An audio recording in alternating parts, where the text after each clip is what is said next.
Sanibonani, welcome back to enye i-video. Ngiyabonga kakhulu ukuthi ungene. Thank you very much. Ngicela subscribe. Mangaba subscribe, please yenze njalo, subscribe, like i-video, share i-video, as well as ufake le notification bell, you guys, because manje ngi-uploada sometimes, okay, not really emva kwesikhathi, but maybe 2 days, 3 days. So ngicela ufake i-notification bell yakho on so that mangi-upload and then you can get notified.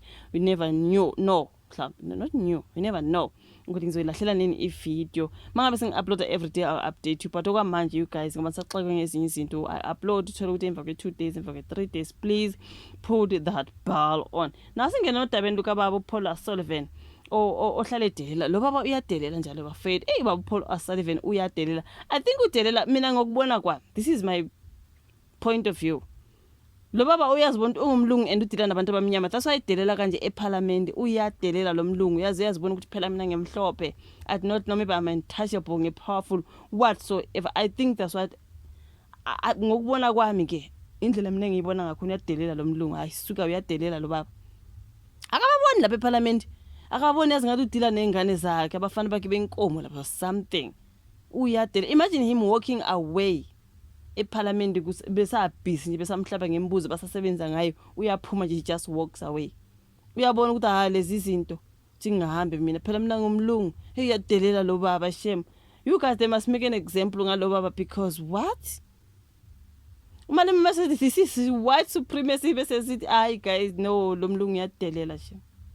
Bafuna jeziswe you guys ke ize sevumile njalo ke ubaba uPaula Sullivan ukujika ke abuye back to, okay, abambophe lo baba. You guys, they must make an example ngayo, because indelelo yakhe isezingeni eliphezulu according to me. Amalungu eCommittee laseParliament afuna ukuthi ajeziswe umphenyo amacala ozimele. Ubaba uPaula Sullivan, you guys, waphume ngakaqedi ukuphendula imibuzo yakhe ngesikhathi evele phambi kweCommittee ngesonto ledlule. So kuthiwa amalungu eParliament ke athe ukuvuma kukaPaula Sullivan ukubuya azoqedela ukuphendula imibuzo ngolesine. Akusho ukuthi kufanele akusho ukuthi sekufanele athethelelwe izono zakhe, sorry, njengoba ngifunda nakubhale khona ephepheni, you guys, isolezo. Akusho ukuthi kumele athethelele izono zakhe azenzile ngesonto ledlula. Akusho ukuthi ngesikhathi ehlangene izolo, akusho lokho ngesikhathi ehlangene izolo. What am I reading? Yo, do I need glasses or something? So bakusho lokho ngesikhathi behlangene izolo, you guys. uPaula Sullivan washiya amalungu eCommittee eveva ngesikhathi ephuma emhlanganweni engagunyaziwe. Sullivan wathi uphuthuma ukuyogibela ibhanoyi.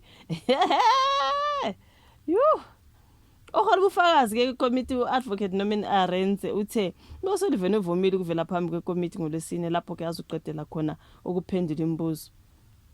Abathi mabeqeda badile ngaye lo mlungu, man. Yo, uyadelela lo mlungu. Hayi, ngeke phela. Abathi mabeqeda nje badile ngaye. Bathi simiyalela ukuba ke asinikeze incwadi azozibophezela kuyo ukuthi uzovela ngempela phambi kweCommittee. Umehlule ukwenza lokho, sizomthumelela kamasamanisi amphoqa ukuthi avele phambi kweCommittee.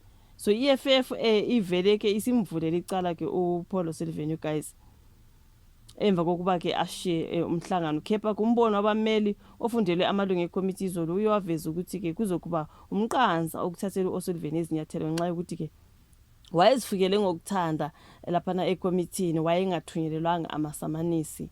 Yize kunjani amalungu eCommittee athe afuna kube khona izinyathelo eziyothathelwa lo baba. Ilungu ke le-ANC ukhusela sangona uthe ukuvuma kukaPaula Sullivan ukuvela phambi kweCommittee ngolwesine akusho ukuthi sekufanele angathatheli inyathelo. Waphula umthetho ngesikhathi ephume engaqedile ukuphendula imibuzo, kufanele athathele inyathelo. Unkosikazi Sangona uthi abavumelani nombono wommeli, you guys. Sibona sengathi ummeli uyikha phezulu incazelo yomthetho. Umethina ngeke sikwazi ukumthathela izinyathelo ngenxa ukuthi wayengathunyelelanga amasamanisi amphoqa ukuba vele phambi kweCommittee. Kanti ke ilungu le-MK Party umnumzana Sibonelo Nomvalo uthena kufanele afundiswe isifundo ubaba uPaula Sullivan. Uma uvele phambi kweCommittee ulandele imiyalelo kasihlalo weCommittee, awenza umathanda nje. Kufanele uSullivan akwazi lokho. Uyakwazi uyadelela. La baba uyadelela, ubona ngaze ngathi udila nje nokungabafanyana kwakhe. They must just set an example. Bamfundisa isifundo ukuthi hey, yazi ibala lakho alisho lutho la eParliament. Whether you are white, you are blue, you are yellow, you are red, you are what. eParliament kuseParliament akuyi ngeskin uyadelela lo yamlungu they must just set an example bamfundisa isifundo nje he's so rude noma ephendula umbuzo you can tell that man is so rude you guys I'm not a racial person that man is so rude hey yeah hayi akababoni yabona ke lapha akababoni shem kuthiwa uNomvalo uthe kufanele afundiswe isifundo uma uvele phambi kwekomiti ulandela imiyalelo you guys awenzi nje umathanda kanti ilungu leAFF unkosikazi sorry Leanne Mathews uthena ke ngoba kukhona icala sebelivulile kungaba ngcono kuma iParliament linga letha incwadi efungelo eseka icala abalifakile that was uLeanne Mathews usihlalo wekomiti umnumzana uSovet Lehanyana uthe uzomazisa usomlomo weParliament unkosikazi Thokoti Dizi ukuthi amalungu ekomiti afuna athathele inyathelo uSolifan wathi ngizomtshela usomlomo ukuthi amalungu ekomiti aweneme nese futhi afuna ukuthi kube khona izinyathelo ezithathwayo ngizolindela impendulo kaSomlomo bese ke siyabona ukuthi ngiliphi ke ixathu elilandelayo esizolithatha set an example put your foot down kulo yamlungu lo lababuya delela like I remember the other part that I watched ngenkathi wayethi ukhathele akakhona ukuhlala ngazi wayethi uneinsimbi kuphi la emzimbeni but mina ngathi bayamdedela wathi okay we can continue lo baba lo mlungu yo ihliziyo yami vele yekude uyabona ukuthi he just lies and lies he was lying about him I do not know the insimbi ezitheni angazi medication that he's taking whatever he was talking about ukuthi ukhathele usefile akasakhona nokuhlala wayesebenza esenze nje benza when they come down on him bemalema bebona ukuthi hayi okay we cannot force him to continue when he said hayi maybe I can keep up for 30 minutes or so you know like I'm like hello